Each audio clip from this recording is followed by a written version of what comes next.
ভারতের আসামের নুমালীগড় রিফাইনারি থেকে আমদানি করা 5,000 মেট্রিক টন পরিশোধিত ডিজেল বৃহস্পতিবার সন্ধ্যায় পাম্পিং শুরু হয়েছে।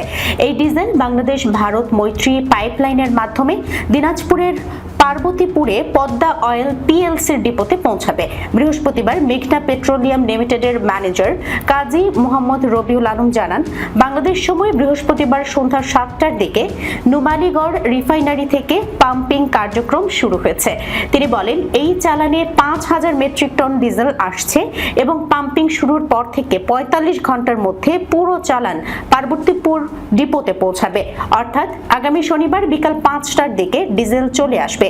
তিনি আরো জানান, দেশে ডিজেলের কোনো ঘাটতি নেই, মজুদ পর্যাপ্ত রয়েছে এবং সরবরাহ স্বাভাবিক আছে। মেঘনা পেট্রোলিয়াম লিমিটেডে জানিয়েছে, চলতি এপ্রিল মাসে 25,000 মেট্রিক টন ডিজেল আমদানির পরিকল্পনা রয়েছে। ইতিমধ্যেই 8,000 মেট্রিক টন দেশে পৌঁছেছে।